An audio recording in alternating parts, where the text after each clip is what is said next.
এটা কিন্তু ওয়াকআউটের মতো ছিল না, এটা ডেমনস্ট্রেশন ছিল। জনাব এম এ আজিজ, আপনাকে দিয়ে আলোচনাটা শুরু করি। যেমনটি বলছিলাম যে রাষ্ট্রপতি ভাষণ শুরু করার সঙ্গে সঙ্গেই কিন্তু বিরোধী দল স্লোগানে মুখর করে তুলল সংসদের কক্ষ এবং তারা ওয়াকআউট করেছে। এই যে আমরা দেখলাম যে ওয়াকআউট করেছে বিরোধী দল, সেটি তো বলা হয় যে গণতান্ত্রিক যাত্রায় বা গণতান্ত্রিক প্রতিবাদের স্বাভাবিক একটা প্রক্রিয়া, কিন্তু আজকের বিষয়টি কি কিছুটা অস্বস্তি করছিল? ধন্যবাদ আপনাকে। দেখেন, গণতান্ত্রিক রাজনীতিতে পার্লামেন্টও ওয়াকআউট হতেই পারে, কিন্তু এটা কিন্তু ওয়াকআউটের মতো ছিল না, এটা ডেমনস্ট্রেশন ছিল আমার কাছে মনে হয়েছে। শেষ পর্যন্ত বেরিয়ে গেছেন, ওয়াকআউট হতে পারে, কিন্তু আপনার প্ল্যাকার্ড, স্লোগান, অনেক ফ্যাসিবাদের দোসর অমক টমক বলে এটা একটা ডেমনস্ট্রেশন ছিল। এখন আমার প্রশ্ন হচ্ছে, সংবিধানের 106 অনুচ্ছেদ অনুসরণ করে 148 অনুচ্ছেদ অনুযায়ী ওত নেয় এই রাষ্ট্রপতির কাছে, অর্থাৎ 148 অনুচ্ছেদ মানেই হচ্ছে সংবিধান সমুন্নত রাখা। তখন তো এরা উপদেষ্টা ছিল,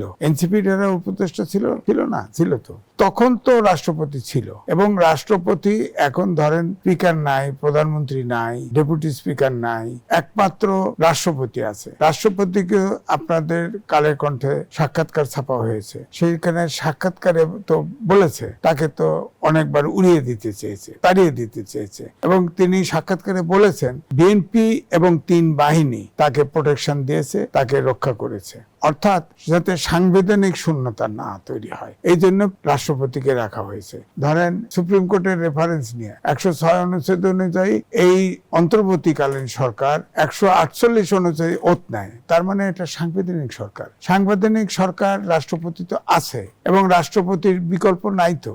অনেকে বলে যে স্পিকার নাই, পালিয়ে গেছে, ডেপুটি স্পিকার নাই, তাহলে কে নেবে? বলা হয়েছে যে স্পিকার না থাকলে, ডেপুটি স্পিকার না থাকলেও যে কোনো সংবিধানেই আছে, যে কোনো সিনিয়র সদস্য সভাপতিত্ব করে, অর্থাৎ সংবিধান হচ্ছে সর্বোচ্চ প্রতিষ্ঠান, এবং সেখানে সেই সংবিধানে স্পিকার তৈরি করতে পারে, ডেপুটি স্পিকার করতে পারে, এবং সংবিধান অনুযায়ী প্রত্যেক বছর যে রাষ্ট্রপতি, তখন সংসদ বসবে, রাষ্ট্রপতির মাধ্যমে সংসদ ডাকা হবে, এবং তিনি, এটা সংবিধানে আছে, রাষ্ট্রপতি ভাষণ দেবে, এখানে তো বিকল্প নাই।